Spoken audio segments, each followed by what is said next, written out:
হঠাৎ করে অরুণদার হাতে আমি এই টাকাটা কেনই বা তুলি? অরুণদার ব্যবহার ও রায়গঞ্জ আসার সম্পর্কে যা বললো, এটা শুনে রায়গঞ্জবাসী তো আনন্দিত হয়েইছো। তারপরে সেই বিশ্ববিখ্যাত বেগুন সুন্দরী খেয়ে আমার কেমন লাগলো সেটাও তোমাদেরকে জানাবো এই ভিডিওর মাধ্যমে। কলকাতার সেই ঐতিহাসিক ট্রাম পার করেই আমরা ঢুকে গেলাম ডেকার্স লেনের গলিতে, আর এখানে যেন টেনে এনেছে মানুষের ভিড়।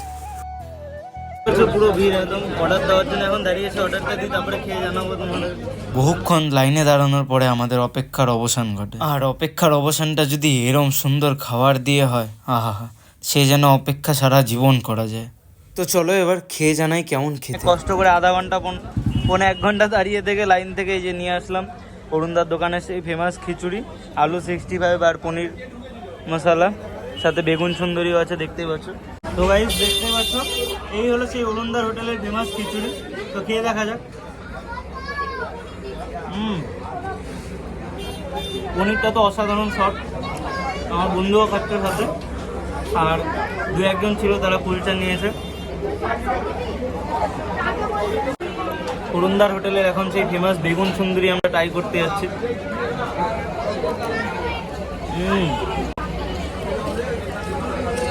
দেখতে পাচ্ছ গাইস, মানে কামড় দিলেই উঠে আসছে, যা সুন্দর নরম আর যা টেস্ট আলাদাই। মানে এই জিনিস আমি তো এর আগে কোথাও খাইনি।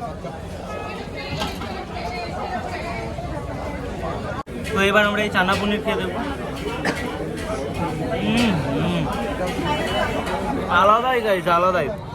দেখতেই পাচ্ছ যেরম গ্রেভি, দেখাও দিয়ে। আর শুভঙ্কর খাচ্ছে কুলচা দিয়ে। কুলচাটা কেমন খেতে? একদম একটু কুলচাটা ট্রাই করে দেখা যাক শুভঙ্করের কাছ থেকে। তো কুলচাটা খাবো আমি চানা মশলা দিয়ে, দেখতেই পাচ্ছ। আমার আরো পেটটা ভালো লাগছে, চানা পনির দিয়ে দেবে, চানা পনির দিয়ে কুলচাটা একদম জাস্ট অসাম। আর একটা জিনিস ট্রাই করার আছে, এটা হচ্ছে গন্ধরাজ ফুলকপি। তো এটা একটু ট্রাই করা যায়, আর কোয়ালিটিটাও আছে সেটাও দেখতে হবে, একটু ড্রপ হয়নি।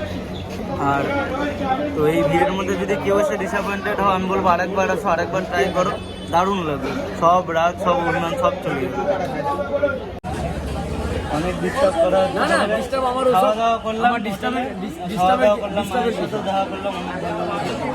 বললাম হচ্ছে 20 টাকা আমার বাকি ছিল, ঠিক আছে, দিলাম এটা তোমাকে। আর আবার আসবো, একবার আসলাম রায়গঞ্জ থেকে 400 কিলোমিটার ফিরে আসবো, একদম আর ডিস্টার্ব করছি না, ঠিক আছে। আবার আসবো, কথা থাকলো, ঠিক আছে। আর যাবেন কোনো সময় রায়গঞ্জ? নিশ্চয়ই একদম ভালো দেখে একটু। তারপর একে একে অরুণদার সাথে ছবি তুলে আমরা বেরিয়ে পড়লাম আরো এক হীরের খোঁজে, যেটা কিনা চিত্তবাবুর দোকান। দেখতেই পাচ্ছ মানে কতটা ভালো মানসিকতা থাকলে অরুণদার এরকম ব্যবহার পাওয়া যায়, ঠিক আছে। একদম আলাদা, এতটা ভালো মানুষ লোক যদি বলো, আর যদি বলো মানে একদম মনের দিক থেকে হালকা, তাহলে অরুণদা। যেরকম পরিমাণে ভিড় হচ্ছে, এত ভিড় সামলেও যে এতগুলো লোককে সময় দিচ্ছে ছবি তোলার জন্য, ভিডিও করার জন্য, এর থেকে বেশি আর কিছু হয় না। তো এখন আমরা আরেকটা জিনিস ট্রাই করবো, সেটাও এখানের ফেমাস, তো সেটাও দেখাবো তোমাদের।